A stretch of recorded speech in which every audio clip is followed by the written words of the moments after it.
Yes, I, Rastaman, overcome. Yeah, man, we got the rude boy awakening, right? Which means shadow work anyway. I'ma tell you one thing for sure. I was inspired, I just read the title of my boy, AC Clucky. I don't know whether I really even say his name right. Um, a YouTube creator. And I just read the title of his video. I didn't watch it yet, but I will watch it later. It's about Destiny Swap. Okay, so in the spiritual community on YouTube, Destiny Swap is a topic because other YouTube creators like Denzo Moss and many others making this a topic as well. And I realized something about my story. And when I talk about me, it's you, your story is powerful. Um, so the thing is, well, I can give you perspective, I can shed light on both the scientific and spiritual side of narcissistic abuse related to the topic of Destiny Swap, as well as personal experience. To spoil the video, let me tell you, it's not possible to swap destiny in any way. And let me divert a little bit into the spiritual warfare. The main basics for me in spiritual warfare is that you don't believe that black magic is possible. Because let's say somebody destabilizes you, addicts you from different substances, makes you doubt yourself, gaslights you, gets you close to neurosis, paranoia, or other mental problems, which is all possible just by what just by inflicting CPTSD on you. Okay, so if somebody destabilizes you and then they carry out ritualistic things or manipulate your life and place objects in your everyday life, this can have devastating effects, and this is like black magic. Okay, so they make you believe they can astral project in your dreams. They make you believe they are everywhere. They control your life. They have influence on so many. This is black magic. So you don't believe this. Okay, so what I want to say is only if you you need a resilience. See no evil, speak no evil, like Passalieu. It's and it fires back on them anyway. Because I tell you, you are in their life much stronger than they are, okay? You are in their life because you're real. You don't need this manipulation. You don't need the swapping games, you know. You know who you are. Yes, man. Yes, man. You the alien. You're the rebel. You're the overcomer. You are the one who is obedient. You're the one who do the shadow. Okay, anyway. And now let me get back to the topic, right? So it's not possible to destiny swap, but the narcissist, both from the spiritual and the psychological point of view, have tendencies to believe that this is possible. So they are delusional. They don't only have the delusional self image of being grandiose and living in their shared fantasy. No, they also have the fantasy that, when they get envious on someone, it means they not only admire a person, they don't only feel attracted by a person, they don't only idealize a person, they also want, ultimately, assimilate a part of this personality, swap destiny with this, have everything this person has. And this is destructive, of course. So the envy, the malicious envy of the malignant narcissist is triggered when they encounter a person that has the light, that has emotional intelligence, that has authenticity, a person that has everything the narcissist can never have. It is also scientific facts, as far as there can be facts in psychology, because psychology is not something that we can, the clinical psychology is not something where we can observe facts like a neurologist can say, okay, this person's frontal cortex is not active, the mirror neurons are dysfunctional if we compare it to a healthy person. So these are facts.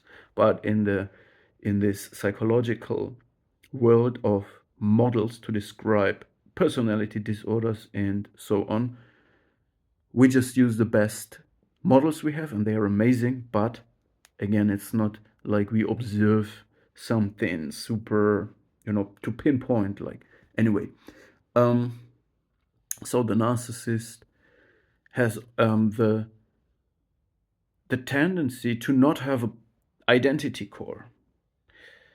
It means they mimic certain personalities that they have absorbed throughout their life.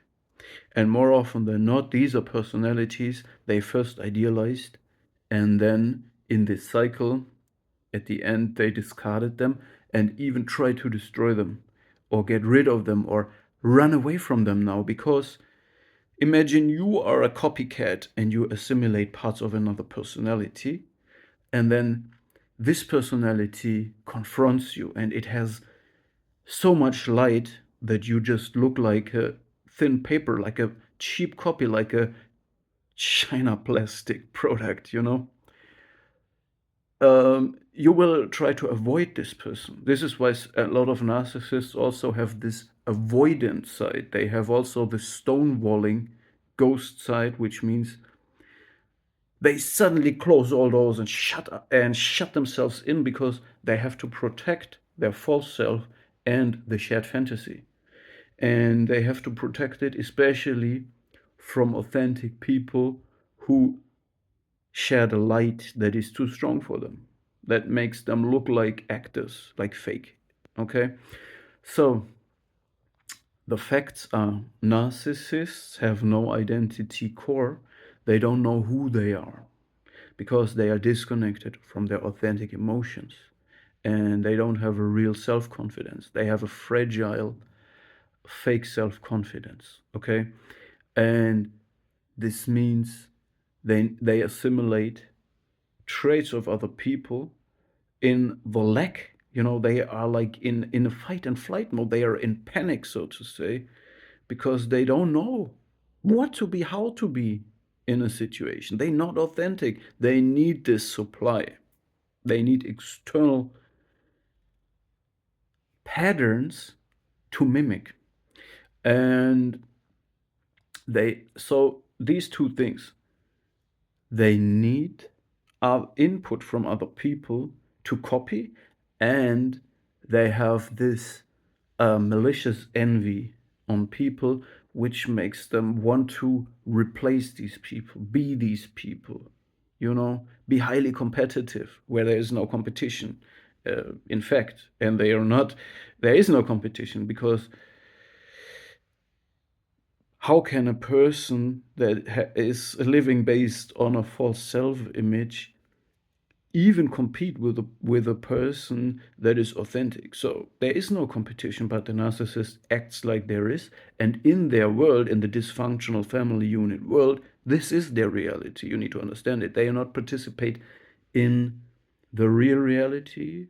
They have a cult-like own perception of how things work. Okay, so let me tell you this: your authenticity, your blessing, your divinity, your core, your starseed energy, your mojo, your light, your uniqueness can never be taken from you, ever. All right? And if other people try to steal your swagger, try to move like you, be like you, take it as a validation from a person that is addicted, that is dependent on the validation of other people. So you have an impact on their life. And the narcissists always want to switch it. They want to look like they have an impact on your life. They want to stand like they are needy. They are the ones come begging to you. They are the one who need your energy, but they have to be standing over you and want to make you dependent. So they, it's twisted. I don't want to explain this again. It's not so complicated, but it's like the slave and the master, the true, when okay, I explain it now. The master of the slave is weak because he takes someone to make the hard and dirty work he can't do. And to do this, he takes the strongest person he can get and he enslaves the strongest person he finds. And to make the person obedient, he restricts everything from them: food, water. And then the stronger person has to come begging to the person who created this dependency um, by in covert evil ways. They created this, okay, and yeah, and the slave has to, the stronger person, the person that was independent, that was just living authentic life, has now to come begging for food and drink to the sadistic, weak person. So this is how narcissists try to swap the narrative and the situation. And this means you gotta be strong, stand up for yourself, speak your truth anytime, anywhere, and protect your blessings.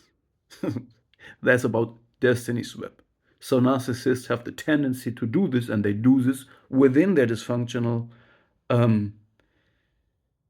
unit, but they can never become authentic. They will never overcome their narcissistic personality disorder. They will keep circling, most often into spiraling inwards, not outwards into elevation. They spiral inwards. It stays repetitively destructive and is fueled by their camouflaged safe self-hatred, okay? So they can't change this. This is just a pattern they always do. So don't be afraid. Don't be, they might manipulate you. They can definitely disbalance your chakras. They make you believe wrong things. They lead you on the wrong way. They tempt you to become like them. But your true core can overcome all of this. You can give back all the bad objects, all the projections. It's a lot of work, but I guarantee you, Destiny Swap is not possible.